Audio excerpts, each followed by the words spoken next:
ജെറമിയ പ്രവാചകന്റെ പുസ്തകം 3-ാം അധ്യായം 1 മുതൽ 5 വരെയുള്ള വചനങ്ങൾ. ഇസ്രായേലിൻ്റെ പാപങ്ങൾ. 1-ാം വചനം. കർത്താവ് അരുളി ചെയ്യുന്നു, ഒരുവൻ തൻ്റെ ഭാര്യയെ ഉപേക്ഷിക്കുകയും അവൾ അവനെ വിട്ട് മറ്റൊരുവൻ്റെ ഭാര്യയാവുകയും ചെയ്ത ശേഷം ആദ്യ ഭർത്താവ് അവളെ തേടിപ്പോകുമോ? ആ ഭൂമി പൂർണ്ണമായും ദുഷിച്ചു പോയില്ലേ? അനേകം കാമുകന്മാരുമായി വേശ്യാവൃത്തിയിൽ ഏർപ്പെട്ട നീ ഇനിയും എൻ്റെ അടുക്കിലേക്ക് തിരിച്ചു വരുമോ? കണ്ണുയർത്തി കുന്നുകളിലേക്ക് നോക്കുക. ഒരു സ്ഥലമെങ്കിലും ഉണ്ടോ നീ ശയിക്കാത്തതായി? മരുഭൂമിയിൽ അർബി എന്ന പോലെ നീ വഴിയരികെ ജാരന്മാരെ കാത്തിരുന്നു. നികൃഷ്ടമായ വേശ്യാവൃത്തിയാൽ നീ നാട് ദുഷിപ്പിച്ചു. തന്നിമിത്തം മഴ പെയ്യാതായി വസന്തകാല വൃഷ്ടി ഉണ്ടായതുമില്ല.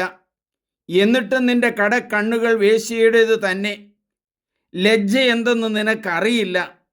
നീ ഇപ്പോൾ എന്നോട് പറയുന്നു, എൻ്റെ പിതാവേ, അങ്ങ് എൻ്റെ യൗവനത്തിലെ കൂട്ടുകാരനാണ്. അവിടുന്ന് എന്നോട് നീ കോപിഷ്ഠനായിരിക്കുമോ? അവിടുത്തെ കോപത്തിന് അവസാനമുണ്ടാകുകയില്ലേ? ഇങ്ങനെയെല്ലാം നീ പറയുന്നുണ്ടെങ്കിലും ആവുന്നത്ര തിന്മ നീ ചെയ്തു കൂട്ടുന്നു. നമുക്ക് പ്രാർത്ഥിക്കാം. ദൈവമേ, ജെറമിയ പ്രവാചകനിലൂടെ ഇസ്രായേലിൻ്റെ നികൃഷ്ടമായ പാപങ്ങൾ വെളിപ്പെടുത്തുകയാണല്ലോ. പാപത്തിൽ നിന്ന് പിന്തിരിയുവാനായിട്ടാണ് ഇവരുടെ പാപങ്ങളെക്കുറിച്ച് വെളിപ്പെടുത്തി കൊടുക്കുന്നത്. ദൈവമേ, ഞങ്ങളെല്ലാവരും പാപികളാണ്. അങ്ങ് ആഗ്രഹിക്കുന്നത് ഞങ്ങളുടെ പാവങ്ങളെല്ലാം വെറുത്തുപേക്ഷിച്ച് അങ്ങയുടെ അരികിലേക്ക് കടന്നു വരുവാനാണ്. നഷ്ടപ്പെട്ടു പോയ ആടിനെ കന്നോഷിച്ച് കണ്ടെത്തി തോളിലേറ്റി കൊണ്ടുവരുന്ന ദൈവമേ, അങ്ങയെ ഞങ്ങൾ ആരാധിക്കുന്നു.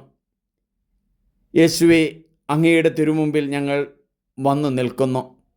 പാപികളായ ഞങ്ങളെ കടാക്ഷിക്കണമേ, അനുഗ്രഹിക്കണമേ. നഷ്ടപ്പെട്ടു പോയതിനെ അന്വേഷിച്ച് കണ്ടെത്തുന്ന നല്ല ഇടയ ഞങ്ങളെ സഹായിക്കണമേ. ആമേൻ. ഏറ്റവും സ്നേഹമുള്ളവരെ, നിങ്ങളെല്ലാവരും ഇത് സബ്സ്ക്രൈബ് ചെയ്യണം, ഷെയർ ചെയ്യണം. വചനം വളർത്തുന്നവരാകാം, വചനത്തിൽ ജീവിക്കുന്നവരാകാം. യേശു നമുക്ക് വേണ്ടിയാണ് കുരിശിൽ ബലിയർപ്പിച്ചത്.